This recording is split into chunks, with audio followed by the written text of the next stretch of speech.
As a woman, imagine being able to be beat up at least 5 men at once. Mary was born in a small village in Saro at 7 months. The nurses wrapped her in cloth and placed her beside a lantern to keep her warm. Everyone thought she wouldn't survive, but she did, but she grew up weak.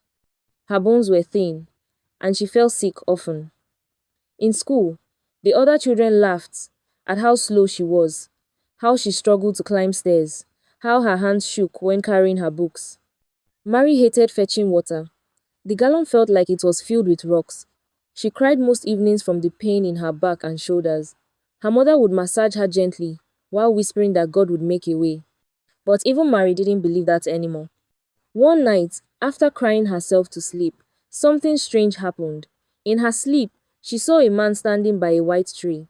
He gave her something to eat, a small, solid white chunk that felt cold in her mouth. When she woke up, she didn't think about it too much. Dreams like that were normal. But the day changed everything. She went to fetch water, expecting the usual struggle. But when she lifted the gallon, it felt like lifting an empty bowl. At first, she thought maybe the tank had run dry. She opened it again. It was full. Over the next few days, even more strange things happened. She carried 2 full sacks of firewood from the bush without breathing heavily. She chased a goat that escaped from the family pen and caught it with one hand.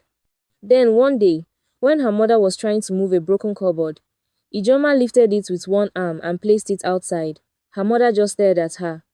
The people who saw her barely recognized her because she was no longer the limpy and weak girl they once knew. Some said she had juju. Others said she joined a secret cult. Even her, the people who once bullied her, started to stay away. They didn't understand. Even Mary didn't understand what had happened. But she knew one thing. Whatever happened that night, it had changed her forever. And this was only the beginning. Mary kept getting stronger. Every week there was something new about her. She helped the blacksmith lift his anvil when his sons couldn't. She chased a thief who tried to steal cassava from her mother's farm and caught him before he left the road. She once pushed a stock van out of the mud with just her hands. Soon, parents in the village started using her name to warn their children. If you don't wash those plates, I'll call Mary. Keep misbehaving if you want me to bring Mary. Go to sleep or I will call Mary for you. Children obeyed immediately. They were afraid of her, even though she never hurt anyone. Mary didn't mind. She had spent years being ignored. Now people noticed her, but not all the attention felt good. Boys didn't come around anymore. Even the ones who used to tease her now crossed the road when they saw her. Some said she was too strong. Some said she had powers. Some just didn't want to be seen near her. Her mother was proud, but she also looked worried sometimes. You're strong now, she said one night while peeling yam. But who will marry a girl stronger than all the boys? Mary stayed quiet. She didn't have an answer. She had stopped thinking about marriage. Then one day, a man named Tanila came to the village. He came with a team of builders to fix the broken bridge by the river. He was from the city, tall and good-looking, with blue eyes. People liked him right away. What surprised everyone was that he liked Mary. He greeted her each time they passed. He watched her carry logs like they were nothing and smiled. One afternoon, she was helping to clear a path near the river when he came over. He asked her if she needed help, which she refused, and he left. The next day, he came again.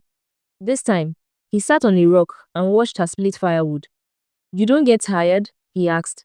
I used to, she said, but not anymore. They started talking. He didn't ask her about her strength. He asked what she likes doing, if she likes the rain, if she had ever been to the city. She didn't say much at first, but she noticed how he listened. One evening, they walked back from the farm road together. She asked him if he was not afraid of her. He told her there was nothing to be afraid of but admire. He's not a weak man, and she's not a monster, but a beautiful and kind young woman. She looked at him and he looked serious. After that, things changed a little. Tanila didn't run away from her like the others. He stayed. He asked questions. He waited for her answers. Mary didn't know what to call the feeling in her chest, but she liked it. Mary and Tanila grew close. They walked side by side, talked often, and sat together during evening rest. Her mother was very happy. As usual, people had a lot to say. They said things like her being too strong for him, beating him up one day. Tanila didn't care about what people said. He liked Mary just the way she was. And Mary, for the first time in her life, let someone in without fear. She laughed more, and she slowly allowed herself to believe that someone could love her. One day, under the same tree where they first had a real conversation, Tani asked her to marry him. He just held her hand and said, I want to be with you, if you'll have me. Mary didn't say anything at first. She looked at him, thinking of all the days she felt alone, all the nights she cried quietly, all the years people stayed away. She agreed to marry him. They got married a few months later. It was simple. The whole village came. Even those who once feared her now danced at her wedding. Her mother cried the whole day, tears of joy, and maybe a few tears for all the time she thought her daughter would end up alone. After the wedding, Mary and Tani moved to the city. The village girls were jealous, as it was their dreams to move to the city. One night, after putting the kids to sleep, Mary sat outside alone. She looked up at the sky, then closed her eyes. And there he was again, the man from her dream, still standing by the white tree. But this time, he smiled and spoke. Mary looked at him closely. Who are you? I'm your father, he said. I left before you were born, but I've always watched over you. She wanted to speak, but her throat felt tight. He stepped forward, gently touched her shoulder, and said, You were meant to be more, and you are. She woke up with tears in her eyes, but her heart felt full. Mary had found her strength. She had found love. She had found peace. And that was more than enough.